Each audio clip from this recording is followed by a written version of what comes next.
오늘은 무엇이 현실적인 삶인가 이런 제목의 말씀 함께 나누도록 하겠습니다. 오늘 저희가 예레미야 32장의 본문을 함께 읽었는데 이 본문은 그 부동산의 관점에서 보면 참 흥미로운 본문입니다. 예레미야라는 예언자와 그의 친척 사촌인 이 하나멜이라는 사람 사이에 거래를 하는 내용이죠. 부동산 물건은 베냐민 땅에 있는 아나돗이라는 지역에 있는 밭입니다. 하나멜이 이 땅을 파는 사람이고 예레미야는 이 땅을 구입하는 사람입니다. 그런데 이 두 사람의 거래 장소가 참 독특합니다. 부동산 중개인 사무소가 아니에요. 거래가 이루어지는 장소를 그 32장 8절의 앞부분에 보면 이렇게 적고 있습니다. 여호와의 말씀과 같이 나의 숙부의 아들 하나멜이 시위대에 뜰한 나에게 와서 이르되. 이게 무슨 이야기일까요? 지금 예레미야가 감옥에 있다는 이야기입니다. 예레미야가 감옥에 갇혀 있는데 거기에서 부동산 거래가 이루어지는 겁니다. 감옥에 갇혔다 그래서 부동산을 구입하지 말라는 법은 없지만 아무래도 정상적인 거래는 아니죠. 이 예레미야라는 사람은 왜 감옥에 갇혔고 또 감옥에 있음에도 불구하고 왜 이런 땅을 구입하려고 하는 걸까요? 본래 예레미야의 직업은 하나님의 말씀을 이스라엘에 전하는 예언자였습니다. 그는 감옥에 갇히기 전에 예레미야는 이스라엘 사람들을 향하여 그리고 임금을 향하여 지금 바벨론이라는 대제국이 있는데 이 제국이랑 싸우지 마라, 항복해라, 우리는 무조건 진다 이렇게 소리치고 다녔습니다. 이런 소리 좋아할 임금 아무도 없겠죠. 당시에 임금이 남유다의 마지막 임금이었던 시드기야라는 왕이었습니다. 자기의 국정 운영을 비판하고 자꾸 옳은 소리를 해대고 바벨론에게 항복하라고 하니까 이 시드기야 임금이 생각하기에 예레미야 정말 꼴보기 싫었습니다. 저딴 놈이 다 있나 이랬겠죠. 심지어는 예레미야가 시드기야를 향하여 예언을 하는데 뭐라고 그랬냐면 이 예루살렘이 함락이 된 다음에 많은 사람들이 이제 바벨론으로 포로로 잡혀가게 되는데 시드기야 당신도 포로로 잡혀갈 것이요 이렇게 이야기를 했어요. 그런데 이런 이야기 들으면 엄청 기분이 나쁘겠죠. 그래서 이제 화가 난 이 시드기야가 군인들을 보내가지고 예레미야를 잡아옵니다. 그리고서 감옥에다가 가두어 버리죠. 근데 그냥 감옥이 아니라 그 왕의 근위대 가장 최정예 군사들이 지키는 시위대 뜰 안에다가 가두어 버리는 겁니다. 그만큼 이 예레미야의 입을 틀어막고 싶었다라는 말이죠. 근데 이런 시기를 이 당시가 어떤 시대였냐? 32장 1절에 보면 시드기야가 유다 임금이 된 지 한 10년쯤 되었고 바벨론의 임금인 느부갓네살이라는 사람이 18년째 다스리는 때다라고 적고 있습니다. 왜 근데 이스라엘 임금의 재임 기간만을 적은 것이 아니라 이 바벨론 임금의 이름과 그가 재직하고 있는 이 임기까지 적고 있을까요? 이유는 지금 이스라엘의 수도인 이 예루살렘에 그 바벨론의 군대가 쳐들어와 가지고 포위하고 있는 겁니다.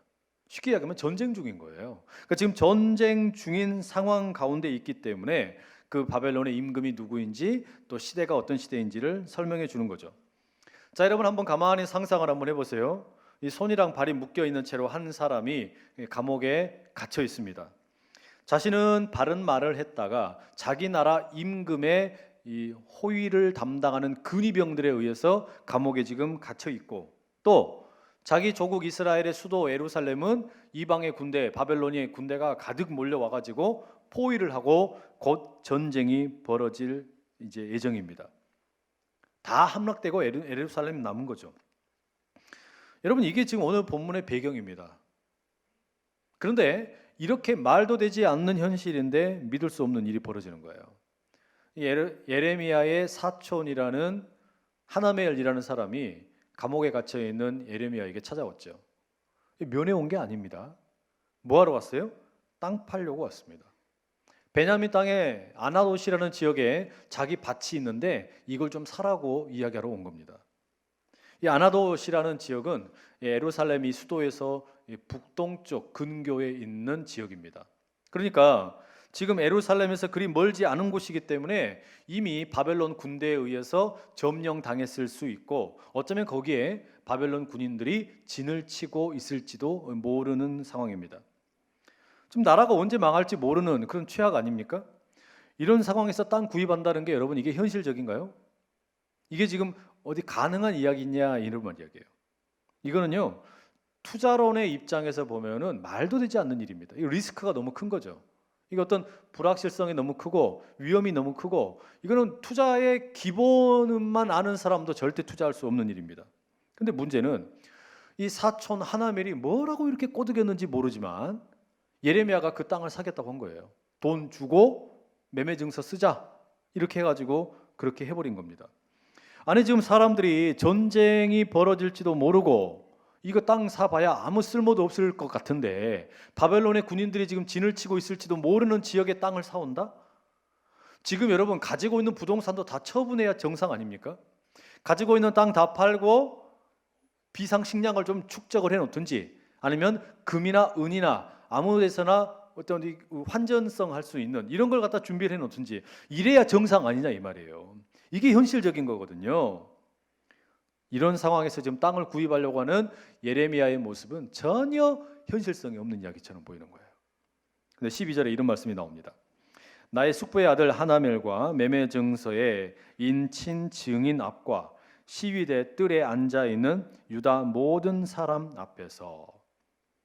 여러분 이 지금 상황이 이런 상황인데 두 사람이 뭐 땅을 사고 파네 이러니까 그 감옥 근처에 있던 사람들이 증인이 되겠다고 몰려온 겁니다. 내가 증인 설게. 니네 둘이 한번 그 해라. 거래해라. 웃기는 거니까 하도 웃기니까 이런 상황에 지금 땅을 사겠다는 사람이 있네. 하도 웃겨서 지금 증인이 되겠다고 사람들이 모여든 겁니다. 이제 여러분 이건 뭐 물을 방법도 없어요. 증인들이 서버렸기 때문에 더 이상 뭐 물으지도 못하고 이제는 없던 일로 하지도 못하고 이제 계약이 체결이 되는 겁니다. 자 그러면 땅값이라도 좀 싸면 뭐 그럴 수 있겠다 뭐 이런 생각 들 거 아닙니까? 그 땅값을 얼마 주냐? 그 땅값으로 지불하는 금액이 은 17세겔이라고 본문에 나와 있습니다. 이 세겔이라는 것은 무게를 측정하는 단위이죠. 이 고고학자들이 하는 말이 1세겔은 대략적으로 한 11.5g 정도 된답니다. 그러면은 17세겔이면 몇 그램 되겠어요? 17 곱하기 11.5 하면 되겠죠. 그러면 약 한 200g 나옵니다. 그러니까 은 200g을 주고 이 땅을 산 거예요. 이게 지금 뭐 많은 양인지 적은 양인지 우리가 감이 안 잡히잖아요. 땅도 얼마나 큰지도 모르고 그런 기록이 안 나와 있으니까. 그런데 이 은 17세겔이라는 이 양을 성경에 나와 있는 다른 것과 좀 비교를 해볼 수가 있습니다. 창세기 37장에 가보시게 되면은 이스라엘의 그 아들이었던 그러니까 야곱의 아들이었던 요셉이 나오죠. 근데 그 요셉의 형들이 요셉을 미디안 상인들에게 팔아버립니다. 그때 받는 금액이 얼마입니까? 은 20세겔입니다. 그리고 호세아 3장에 가게 되면 호세아라는 사람이 자기 아내 고멜을 은 15세겔을 주고 데려와요. 그러니까 사람 몸값으로 은 15세겔에서 은 20세겔 정도를 지금 받고 주고 이렇게 했단 말이죠. 물론 이 세겔이라는 단위 자체가 시대마다 장소에 따라서 어떤 그 사용되는 것이 다르기는 했습니다. 그래서 단순 비교하는 것은 문제가 좀 있어요. 하지만 사람의 몸값으로 은 15세겔에서 20세겔 정도 했다. 그러면 은 17세겔 정도를 주고 지금 땅을 샀다 그러면 이 땅이 그래도 상당히 규모가 있는 땅이어야 되는 겁니다. 그리고 나름 목이 좋은 땅, 뭐 중앙동 한복판에 있는 그런 상가 뭐 이 정도는 돼야 된다는 이야기예요. 그런데 그런 것 같지가 않은 거예요. 완전 사기를 당하는 그런 느낌이란 말이죠. 완전 사기 캐릭터예요. 그래서 여러분 이렇게 지금 사실은 우리가 뭐 계산을 뭐 얼마를 줬을까 뭐 이렇게 계산도 했지만 사실 그럴 필요가 하나도 없습니다. 왜냐? 아니 전쟁이 나려고 그러는데 쓰지도 못할 땅을 구입한다는 것 자체가 뭡니까? 이게 있을 수도 없는 거리라는 말이죠. 사람들이 지금은 감옥에 갇혀 있는 사람이든지 갇혀 있지 않는 사람이든지 땅을 팔고 뭐 사고 이럴 정신이 아니라는 말입니다. 이런 상황에서 이미 적군의 손에 들어가 있을지도 모르는 땅을 구입한다는 게 도대체 무슨 의미가 있겠냐는 거예요. 서장훈처럼 해봤는데 전혀 안 통하네. 그러니까 하나멜이라는 사람은 아주 칭찬하지만 예레미야는 그야말로 최악의 거래한 거죠.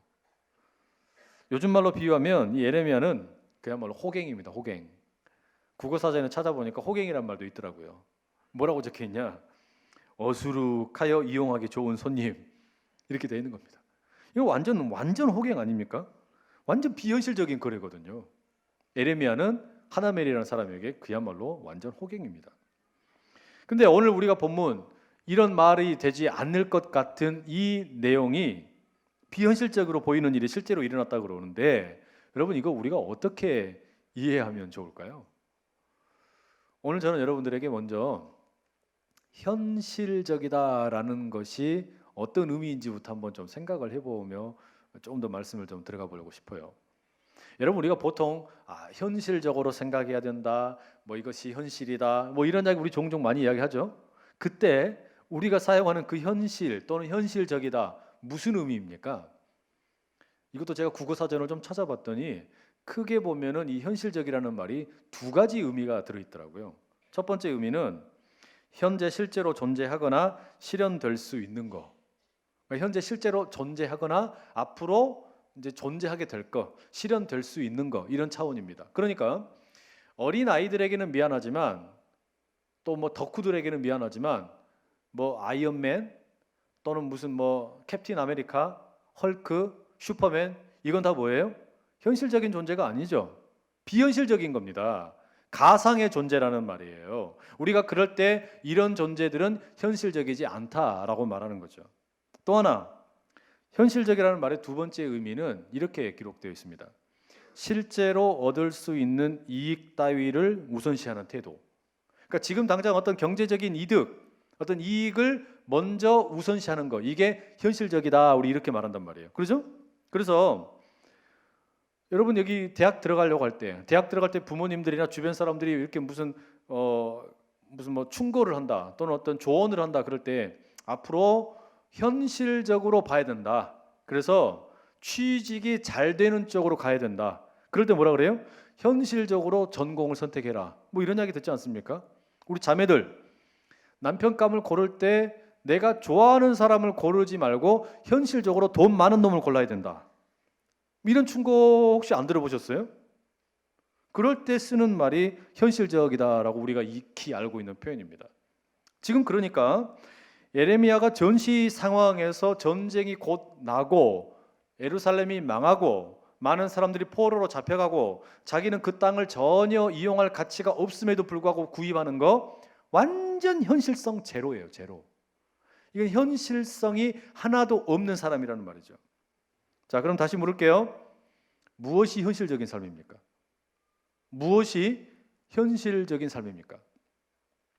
사랑하는 사람이 아니라 조건이 좋은 사람을 고르는 게 현실적인 삶입니까? 재능과 상관없이 돈을 많이 주는 것을 선택하는 것이 현실적입니까? 불법에 눈을 감으면 돈을 벌 수 있을 때 눈 감는 게 현실적입니까? 대기업 회장은 나라 경제를 위해서 구속하지 않는 것이 현실적입니까? 희생하는 자리는 피하고 내가 출세할 수 있는 자리에만 기웃거리는 거, 이게 현실적인 겁니까? 믿음과 현실이 갈등할 때 소위 현실을 선택하는 거, 그게 현실적인 겁니까? 도대체 뭐가 현실적인 겁니까? 무엇이 현실적인 삶이냐라는 물음이에요. 지난 금요일 날 이틀 전에 대학 시절부터 친하게 지내던 친구로부터 전화를 받았어요. 결혼을 늦게 했습니다. 그래가지고 첫째 아이를 낳고 잇따라 바로 이렇게 둘째를 가졌어요. 그래서 이제 지금 아내의 뱃속에 둘째가 이제 임신이 되었는데 한 4달 정도 지났답니다. 4달 정도 지나가지고 이제 병원을 이렇게 이제 가서 정기 검진을 하는데 병원에서 이런 이야기를 하더라는 거예요. 검사를 해보니까 이 태아가 아무래도 에드워드 증후군인 것 같다, 이런 이야기를 들었답니다. 에드워드 증후군은 그 염색체에 이상이 있는 그런 어떤 그 증후군입니다. 그래서 몸의 장기가 제대로 다 만들어지지 않고 뇌도 제대로 만들어지지 않기 때문에 지체장애와 정신장애가 함께 따라오게 된답니다. 그래서 출산 전에 대부분 사망하게 되고 또 혹시 태어나더라도 10주 안에 거의 다 이제 죽는다는 거예요. 상황이 이런데 어떻게 하면 좋겠냐고 저한테 전화를 해서 묻는 거예요. 제가 뭐라고 답할 수 있을까요? 머리가 하얘지더라고요. 근데 이 친구는 자기 친구가 목사라고 전화해가지고 지금 조언을 듣겠다고 전화한 거거든요. 제가 딱히 할 말이 떠오르지가 않았습니다. 그래가지고 어떻게 대답을 할까 고민을 하다가 나는 네가 어떤 선택을 하든지 지지하겠다. 이렇게 정치적으로 대답을 하고 통화를 마쳤어요. 그런데 이렇게 통화를 맞춰놓고 난 다음에 제 자신에게 한번 물어봤습니다. 요한아, 너는 만약에 그런 상황이라 그러면 어떻게 결정할래? 네가 만약에 그런 상황에 놓인다 그러면 어떤 식으로 선택을 하겠냐? 제 스스로에게 물어봤어요. 그랬더니 뭐가 이렇게 속에서부터 스멀스멀 올라오는 겁니다. 머뭇거리는데 제 생각이 이렇게 나오는 거예요. 현실을 무시하면 안 되지.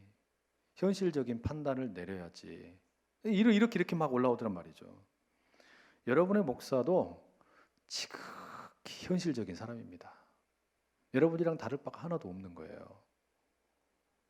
현실을 무시하지 못하고 현실을 크게 보고 현실적인 것에 마음을 다 빼앗겨버린 겁니다. 그런데 여러분, 오늘 우리가 읽은 이 본문 속에 등장하는 에레미야는 우리가 보기에는 너무 이거는 비현실적이다. 이건 너무 현실을 몰라도 너무 모른다 싶은 이런 결정을 도대체 왜 내렸을까요? 아니 이렇게 비현실적인 사람이 있나? 어떻게 지금 세상 물정을 몰라도 어떻게 이렇게 모를 수 있나?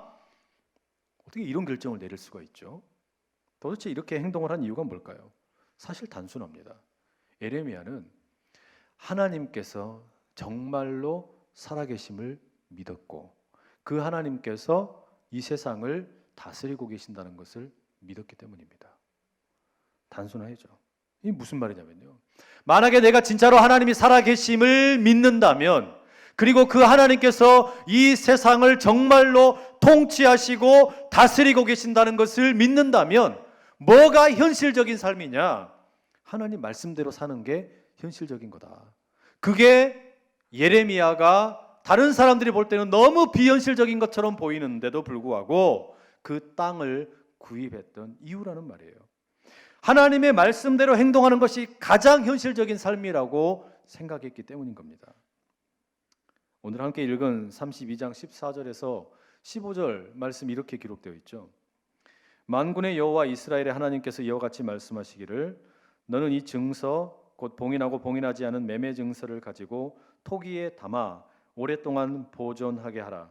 만군의 여호와 이스라엘의 하나님께서 이와 같이 말씀하시니라 사람이 이 땅에서 집과 밭과 포도원을 다시 사게 되리라 하셨다 하니라. 이 내용은 하나멜과 에레미야 사이에 이제 부동산 매매 계약을 맺고 돈을 지불하고 이제 땅 증서를 받았는데 이렇게 이제 매매 증서를 서로 주고받은 다음에 예레미야는 지금 감옥에 있기 때문에 이걸 보관을 할 수가 없지 않겠습니까? 그 감옥에 보관을 못하기 때문에 바룩이라는 사람이 있어요. 이 바룩이라는 사람에게 예레미야가 이 증서를 대신 맡기면서 하는 이야기입니다. 두 가지 이야기를 해요. 첫째 뭐냐면 이 매매 증서를 잘 보관해라. 그러니까 잘 보관하기 위해서 그 당시에는 이 매매 증서 이런 거를 뭐 파피루스나 이런 걸 가지고 했단 말이죠. 이거를 이 토기에다가 어떤 이런 토기 그릇에다가 넣어서 오랫동안 보관할 수 있도록 준비해 놓으라는 겁니다. 그 두 번째 이야기 하나 더 있습니다. 그건 뭐냐면 바룩에게 하는 이야기인 동시에 이 계약을 지켜보고 있던 많은 사람들을 향하여 들려주는 이야기입니다. 하나님께서 나에게 이 땅을 구입하라고 하시면서 들려준 말씀이 있다. 그게 뭐냐면 이 땅에서 아나도 땅에서 그리고 예루살렘 땅에서 이스라엘 땅에서 사람들이 다시 집을 사고 밭을 사고 포도원을 사게 될 것이다. 이 이야기를 하는 거예요. 하나님께서 우리에게 다시 이 땅에서 부동산 거래를 하게 할 날이 올 것이다. 이거를 부탁하는 겁니다. 한마디로 말하면 지금 당장 전쟁으로 인해서 위태위태한 이스라엘 사람들이기 때문에 경제 활동이 되겠어요? 아무것도 안 되는 거죠. 외교 상황이 어떻게 될지 모르기 때문에 사람들의 마음에 여유가 하나도 없습니다. 다 그냥 자기만 챙기려고 하는 겁니다. 무슨 뭐 일상적인 생활이 안 되는 거예요. 아무것도 안 되는 겁니다. 지금 그런 상황인데 예레미야는 지금 뭐 하는 겁니까? 하나님께서 내게 들려주신 현실은 세상이 말하는 현실과 다르다. 하나님께서는 나에게 뭐라고 말씀하셨냐? 지금 여기에서, 이 땅에서, 아나돗과 예루살렘과 그리고 이스라엘 이 전체의 땅에서 사람들이 다시 일상생활을 회복할 것이다. 사람들이 집 사고 땅 사고 그리고 포도원을 사게 될 날이 곧 돌아올 것이다. 이렇게 이야기하는 거예요. 여러분, 예레미야가 지금 무슨 정신적인 문제가 있어가지고 근치산자가 되어 있는 것이 아닙니다. 현실 감각이 없는 게 아니에요. 세상이 돌아가는 것을 누구보다 더 잘 알고 있고 또 그냥 무슨 이상에 취해가지고 현실을 무시하는 사람도 아닙니다. 지금 바벨론의 군대가 예루살렘을 포위하고 있다는 것도 알고 있고 그리고 자신이 매입한 아나돗 땅에 어쩌면 바벨론 군대가 진치고 있어서 하나도 쓸모없을지도 모른다는 것을 다 알고 있습니다. 예루살렘이 곧 망할 것이라고 말했던 것이 자신이었고 그리고 이스라엘 사람들이 포로로 바벨론으로 잡혀갈 것이라고 말했던 것도 자기 자신이었어요. 세계 강대국들이 어떻게 돌아가고 있는지를 잘 알고 있습니다. 바벨론이라는 거대한 제국과 애굽이라는 이 거대한 이집트 이 제국 사이에서 끼어있는 이 내 조국 이스라엘 과연 어떻게 살아야 될까? 이 민족이 도대체 과연 생존할 수는 있을까? 그 염려와 걱정을 누구보다 많이 하고 있었습니다. 바로 이런 상황이기 때문에 경제가 얼어붙어 있고 부동산 시장이 전혀 활성화되지 않는다는 것도 잘 알고 있습니다. 세상 사람들이 말하는 현실을 절대로 무시하는 게 아니라는 말이에요. 그러나 예레미야에게는 그런 세상이 말하는 현실이 전부가 아니었다는 말입니다. 예레미야에게는 바벨론의 군대나 힘 또는 무기 그게 전부가 아니었어요. 바벨론과 애굽의 그 틈바구니에 끼어있는 외교적인 상황 이게 전부가 아니었어요. 전쟁이 곧 들이닥칠 것 같기 때문에 청년들이 꿈을 꾸지 못하는 거 이게 현실의 전부가 아니었다는 거예요. 예레미야가 꿈꿨던 현실은 예레미야가 바라봤던 현실은 세상의 현실을 뛰어넘는 하나님의 현실이었습니다. 하나님께서 진정으로 살아계신 분이기 때문에 그리고 그 하나님은 지금도 이 세상을 운행하고 계시는 분이기 때문에 우리가 지금은 비록 이렇게 곤경을 만나고 있고 어려움을 만나고 있고 외교적으로도 어렵고 정치적으로도 무너져 있고 경제도 무너졌고 모든 것이 너무나 험난한 현실이고 상황이지만 그러나 이 일들을 통하여 결국 하나님께서는 우리를 다시 구원하실 것이다. 예레미야는 그걸 믿은 거죠.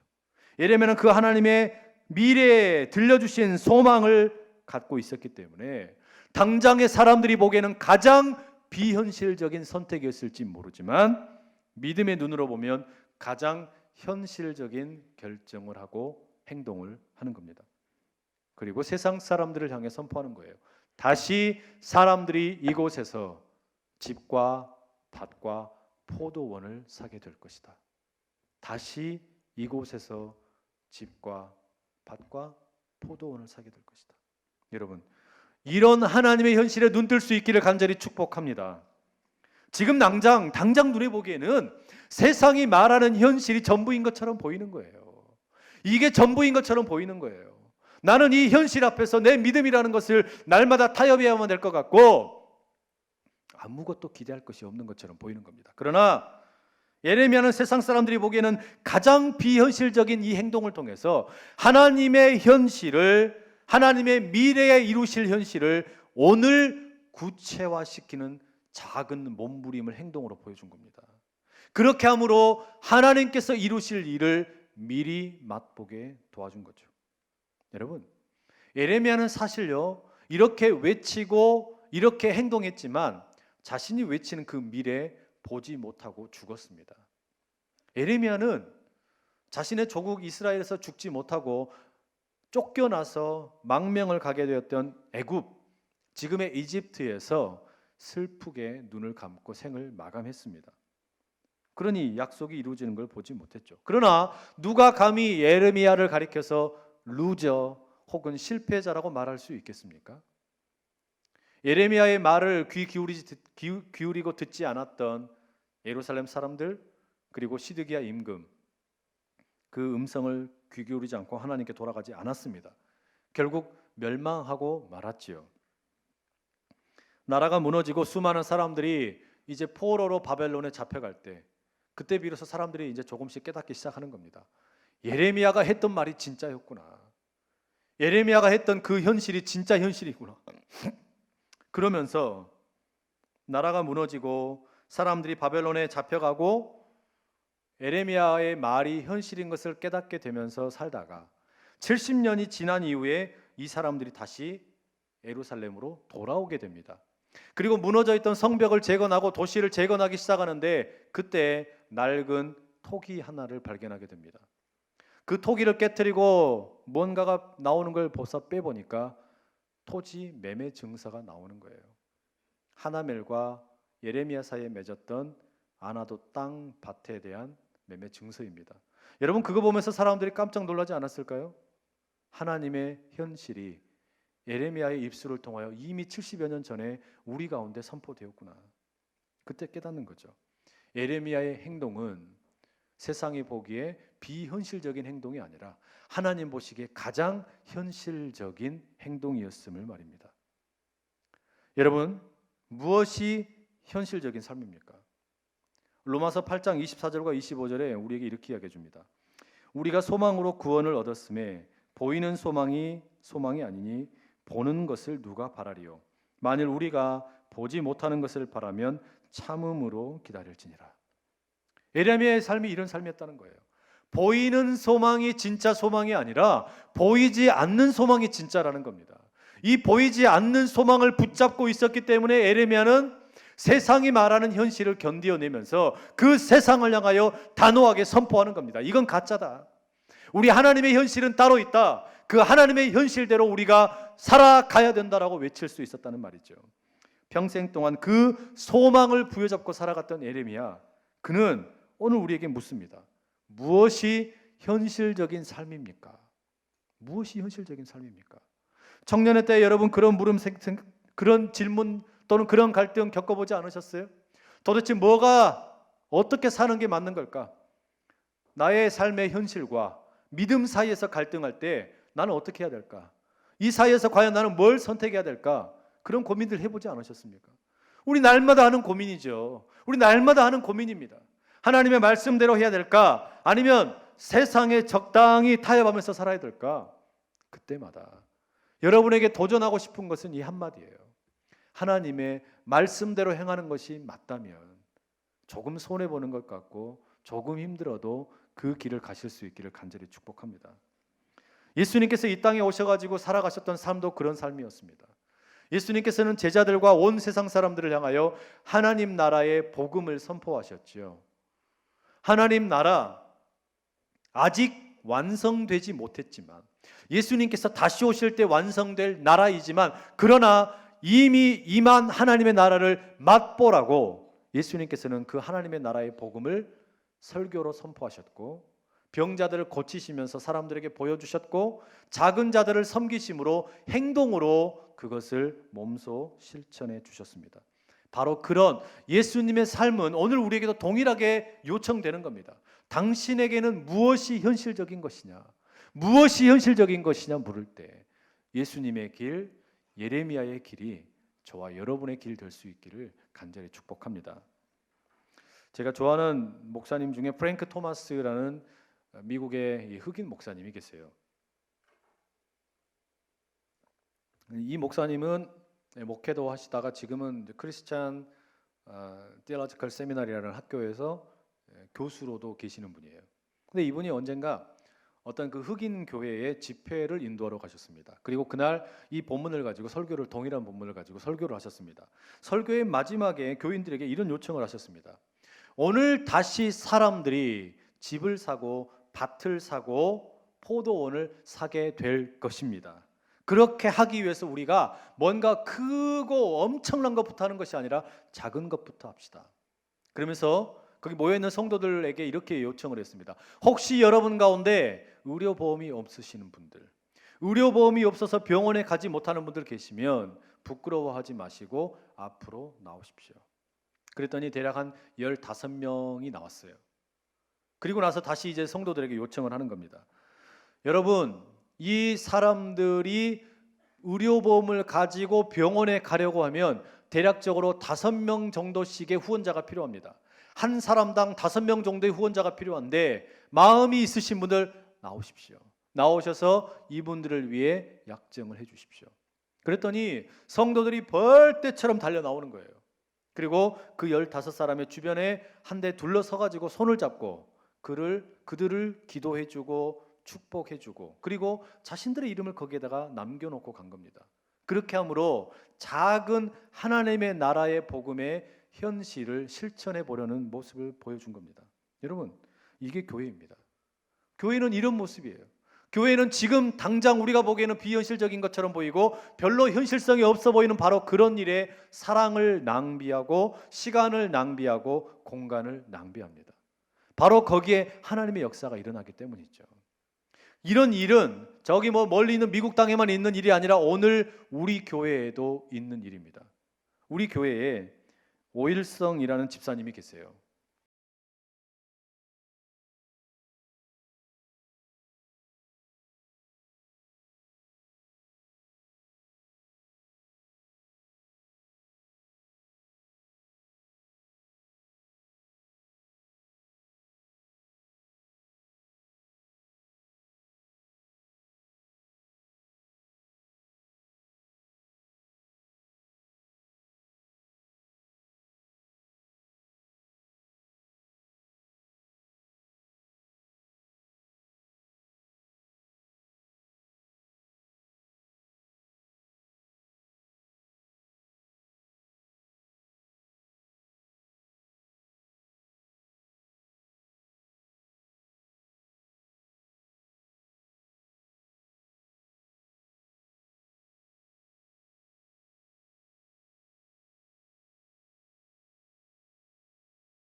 이렇게 이야기해도 아무 문제 없지 않겠습니까? 그런데 왜 이렇게 했을까요? 하나님을 믿기 때문입니다. 하나님께서 지금도 이 세상을 운행하고 계신다는 것을 믿기 때문이에요. 그래서 자신의 것을 낭비하는 것이지만 자신의 것을 많이 드려야만 하지만 그러나 그렇게 함으로써 한 생명을 살리고 그렇게 인도네시아에서 온 이슬람 청년에게 복음을 전하고 싶었던 것이죠.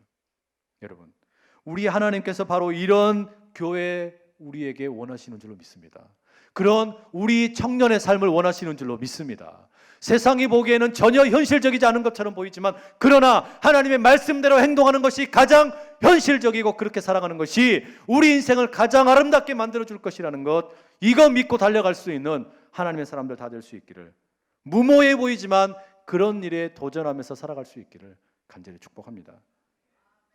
지난 1월 달에 우리 청소년들, 이곳에서 함께 오전에 10시에 예배를 드리는 청소년들이 수련회를 가졌습니다. 수련회를 마치고 난 다음에 이 청소년들이 수련회 소감문을 서로 함께 써가지고 이렇게 모았나 봐요. 근데 그 중에 김준범이라는 친구가 남긴 소감이 이렇습니다.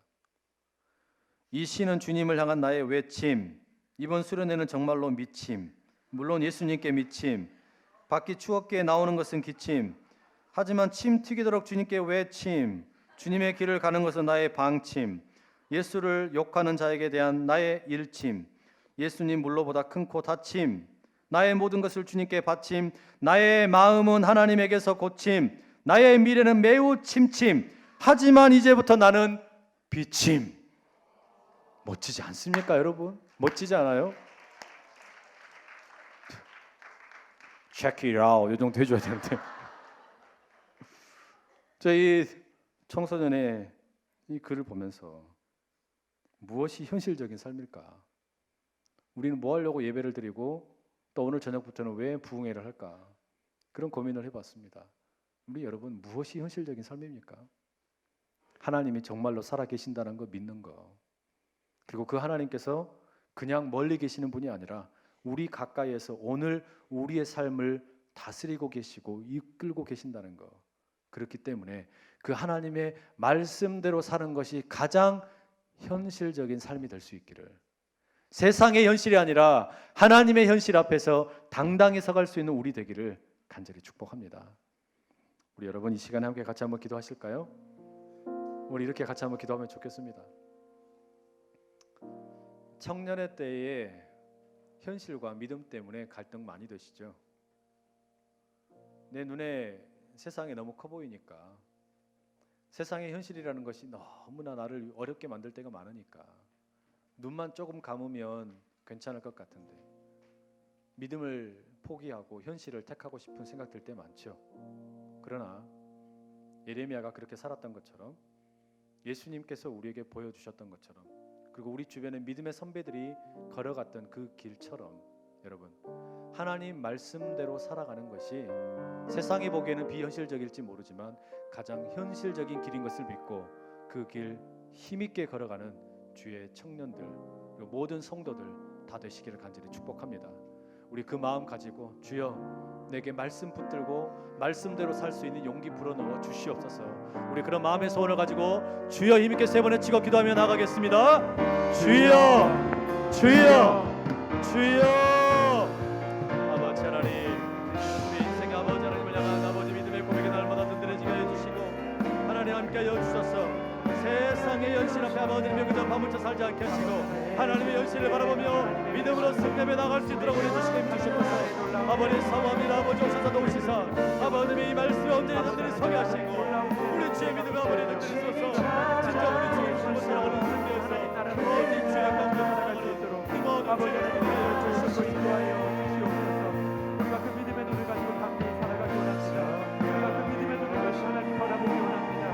아버지 하나님, 우리가 이 세상을 살아가면 그 하나님의 은혜를 바라보며 그 하나님을 의지하며 믿음으로 감사히 살아가 이 세상 가운데서 하나님의 은혜로 승리하며 살아가는 우리들이 될 수 있도록, 우리 청년들이 될 수 있도록, 우리 안전제일교회가 될 수 있도록 주여 축복하여 주시옵소서.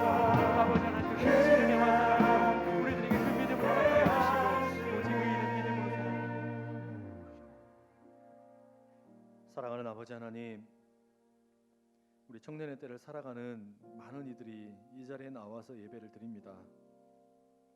믿음과 세상의 현실 사이에서 갈등할 때도 너무나 많고 하나님 어떻게 하는 것이 옳은 길인지 고민할 때가 참 너무 많습니다. 주님, 우리가 어떻게 살아야 됩니까? 세상이 저렇게도 커 보이는데, 세상이 저렇게도 거대한 골리앗처럼 우리에게 다가오는데 주님, 우리 하나님의 사람들 어떻게 살면 좋습니까? 아버지 주님, 그렇게 현실적인 삶을 살려고 고민하는 우리 청년들 가운데, 성도들 가운데 예레미야의 음성을 들려주시고 하나님의 음성을 들려주시고 예수님의 음성을 들려주시고 성령께서 충만하게 함께 하심으로 인하여 아버지의 말씀대로 사는 것이 가장 현실적인 삶인 것을 온전히 붙들 수 있는 믿음을 허락하여 주시옵소서.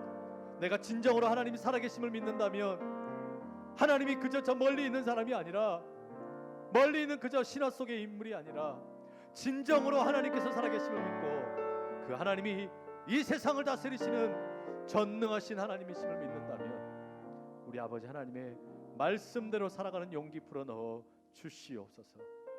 그렇게 함께 하실 주님께 영광과 찬송을 올려드리고 예수님의 이름으로 기도합니다.